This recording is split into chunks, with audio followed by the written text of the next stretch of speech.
But ऐसा हो सकता है, जो चीज यहाँ हुई है ना दिल्ली में, हम सोच नहीं सकते कि केजरीवाल का कैसा होगा, कि पलटवार होगा, कि केजरीवाल की सरकार आएगी, मगर एकदम ही ऐसे हो गया कि भाई सोचा ही नहीं था। पंजाब में भी हो सकता है ऐसा। आप सोच नहीं रही थी कि केजरीवाल हार सकते हैं? नहीं, हमने सोचा नहीं था, सही बताया कि अभी तो नहीं सोचा था कि बीजेपी अभी नहीं आ सकती, कि वो प्रधानमंत्री हैं तो प्रधानमंत्री के लिए, ये केजरीवाल दिल्ली के लिए, तो हमारे लिए तो काम तो अच्छा किया है, थोड़ा बहुत तो किया ही है। आपने ऐसा सोचा था कि केजरीवाल चुनाव हार सकते हैं? मुश्किल था पर कुछ 2-3 पॉइंट्स उनको मार गए। अच्छा, आप बताइए, मैं जानना चाहता हूँ। चलिए, चर्चा तो ये चली रही।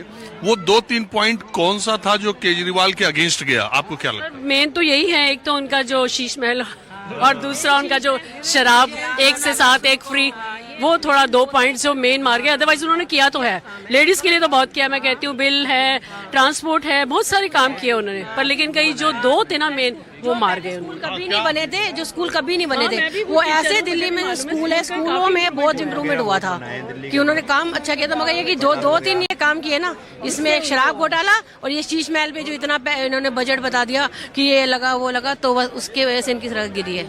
लोगों ने जब वो शीश महल के बारे में सुना और देखा तो उन्हें एक धक्का लगा कि जो आदमी कभी क्या कहता था, कहता था कि अपने लिए मैं नहीं करता, मैं इनकम टैक्स का ऑफिसर हूँ, ये हूँ, मैं ये जनता के लिए करूंगा, तो फिर उन्हें शीश महल में इतना पैसा लगाया क्यों? और जगहों में लगा देता, और जगहों को कितनी लोगों को नीड थी, किसी चीजों की, बहुत चीजों की नीड थी, तो उसने उसारा वो दिया। बाकी आप क्या मानती हैं? जो कह रहे हैं वही मानती हूँ। क्या मानती हैं? वही मानती हूँ, वही 2 घोटालों में सारा कबाड़ा होया उनका, बाकी तो ऐसा कुछ भी नहीं था, सारा काम अच्छा ही कर रही थी वो। देखो, वोट तो उन्हें काफी मिले हैं, वोट तो मिले उनको काफी, लेकिन सीट थोड़ी कम हो गई। सीट थोड़ी कम हो गई, बस। थोड़ी क्या, इतनी कम हो गई कि सरकार ने में 22 मिली, अभी 14 और मिलती तब सरकार थोड़ा बनती। सरकार बन सकती थी उनके। तो आपको जब चुनाव के नतीजे आ रहे थे तो आपको लग रहा था कि केजरीवाल चुनाव हार जाएंगे? हाँ भाई, जब बढ़ गई सीटें तो पता लगा कि शायद हार भी सकते हैं वो, और नहीं भी हार। बाजी पलटने में टाइम नहीं लगता, मिनट लगती है बाजी पलटने में। तो पहले आपको लग रहा था चुनाव से पहले? नहीं, हमें नहीं लग रहा था वो हारेंगे, हमें नहीं लग रहा था वो हारेंगे, हमें लग रहा था वो जीतेंगे, हमें उम्मीद ही नहीं थी वो हारेंगे, बिल्कुल भी उम्मीद नहीं थी। मेरे सामने की बातें हैं, 2 लेडीज आई हैं, बोलती हमारी वोट कैसे डल गई, हम तो अभी आए हैं। अब वोटों में भी हेरा फेरी हुई है। वोटें डल गई हैं, कैसे डल गई अपने आप वोटें, बताओ अपने आप वोटें कैसे डल गई? वो तो ये भी बीजेपी बोल रही है अभी पैसे और लेडीज को देंगे, ये करेंगे, वो अपना वादा निभाएंगे फिर। अब देखिए, आप तो उनके सामने है, देखो, आपको लगता है निभाएंगे? मेरे को तो नहीं लगता, आते ही इतनी महंगाई हो गई है। जो बेचारे गरीब थे, 10-10 रुपए का रिक्शा चलाते थे, लेते थे, अब वो 15-15 रुपए ले रहे हैं। उनको भी पता है भी कहीं ना कहीं गरीबी महंगाई हो गई है, महंगाई हो गई है। मैं किसी भी पॉलिटिक्स में नहीं पढ़ता जी, आपको मैं टीवी में रोज देखता हूँ। आपको बहुत प्यार करता हूँ मैं आपसे, ऐसी बात नहीं। मैं पॉलिटिक्स में कभी नहीं जाता। मैं यहाँ के गुरुद्वारे का इतिहास बताना चाहता हूँ आपको। हाँ, एक गुरुद्वारे का जरा बता दीजिए, हमारे दर्शकों को भी इस गुरुद्वारे का इतिहास बता दीजिए आज। अच्छा, ये जो आज मंगल है, इसको क्या बड़ा मंगल कहते हैं, क्या है आज? ये गुरुद्वारा बाबा जोरावर सिंह, बाबा फतेह सिंह के नाम से मशहूर है दिल्ली में, फतेह नगर में। और ये माता अमर कौर और सरदार गुजर सिंह, ये यहाँ पर रहते थे। छोटा सा कमरा होता था पहले, तो उनको छोटे साहबजादे बाबा जोरावर सिंह, बाबा फतेह सिंह जी के दर्शन हुए थे सपने में।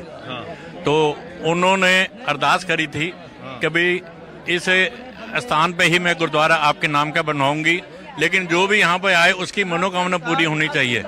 तो उसी को देखते हुए ये गुरुद्वारे से अब बहुत जगह ले रखी है हमने गुरुद्वारा साहब की। जो भी यहाँ पर आता है, अंदर बैठ के गुरुद्वारे में जपजी साहब का पाठ करता है, अपनी अरदास आप खुद करो, सबकी मनोकामना पूरी होती है। ये जो मंगलवार का इतिहास बता रहे हैं आप, ये जो लेडीज का जिनका नाम बता रहा हूँ, माता अमर कौर, जिन्होंने ये गुरुद्वारा दिया है, वो स्त्री सत्संग हर मोहल्ले में चलता है, कोई मंगल बुध वीर, यहाँ मंगलवार को चलता था, उसी की प्रथा चलती आ रही है हर मंगलवार के मंगलवार को। लेकिन यहाँ सुबह से लेके रात को 1 बजे तक लाखों की तादाद में यहाँ पे संगत आती है। आप कैमरा घुमा के दिखाइए सबको कि कितनी संगत यहाँ पे आती है। और हमको मालूम था कि आज यहाँ भीड़ होगी, तभी चलते हैं। थोड़ा पंजाब के लोगों से बात करना है।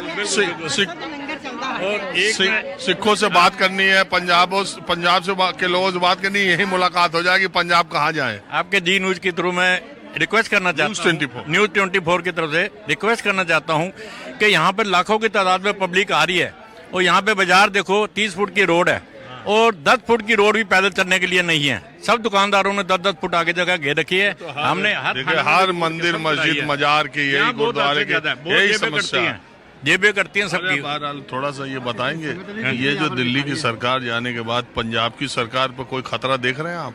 कोई खतरा नहीं होना, लेकिन मैं पॉलिटिक्स में नहीं जाना चाहता। मैं पहले ही कहा है, मैं पॉलिटिक्स में नहीं पढ़ता। चलिए कोई बात नहीं, हमारे कार्यक्रम में जो जहाँ जो चीज बोलता है हम वही लेकिन आपको मैं डेली ही देखता हूँ आपको। बहुत शुक्रिया। आज आप बताओ। सर मैं ये कहना चाहता हूँ, जैसे केजरीवाल कर रहे थे काम जो वो अच्छा कर रहे थे, पर उसके बीच में जो मोदी आ गया है तो मोदी जी आ गए हैं तो ये भी गलत। आधी वोट जैसे फूल को गई है तो आधी आम आदमी पार्टी में, तो सर ऐसा होना नहीं चाहिए था। जैसे आधे लोग तो बीजेपी को प्यार कर रहे हैं तो आधे केजरीवाल को, ये गलत है। जब हमारी सरकार ही दिल्ली की केजरीवाल है तो हमें केजरीवाल को ही चुनना चाहिए। बस मैं यही कहना चाहता था। केजरीवाल तो अब गए, पर जैसे अब गरीबों का जीना बेहाल कर देगा मोदी, इतना मुझे पता है। कैसे? वो तो पैसा देने को कहे, जैसे हम लोग जैसे अब प्लीज ऐसा कम बोलो जरा। हम जो है मैं यही कहना चाहती हूँ अवाम। आप इनके क्या कहने पे आपको एतराज है? कि मोदी जी के बारे में हम नहीं बोलेंगे कुछ भी अगेंस्ट है। हम ये कह रहे हैं जो भी आवाम आती है, जो भी गवर्नमेंट आती है, वो हमारे गरीबों के लिए हित के लिए काम करे, चाहे मोदी हो चाहे केजरीवाल जी हो। ये कह रहे हैं अब मोदी जी की सरकार आई, गरीबों का मुहाल हो जाए। ऐसा कोई ऐसी बात नहीं है। मैं आपको बताती हूँ ऐसी, अगर वो तो 370 हटा सकता है तो वो गरीबों के लिए भी कर सकता है। कोई ऐसी उसने जो शब्द ग्रहण की है वो उनका वादा निभाएगा, अगर नहीं निभाएगा तो हम जनता, मैं वुमेन विंग की महासचिव हूँ दिल्ली की, तो मैं आपसे बीजेपी की भी आम आदमी पार्टी की बेस्ट स्पीकर हूँ मैं, आपको दिल्ली की हुई हूँ मैं, सबकी पार्टियों से मेल है मेरा। आम आदमी पार्टी से आपका मोह भंग हो गया? नहीं, मेरा मोह भंग कभी नहीं हुआ। मैं कभी केजरीवाल को भी गाली नहीं दी। एक निहायत शरीफ आदमी है, लेकिन उसके ऊपर उसके जो विधायक है उन्होंने उसको खराब किया है। लेकिन उस जैसा आदमी आपको पढ़ा लिखा नहीं मिल सकता। हिंदुस्तान को चलाने वाला केजरीवाल है, लेकिन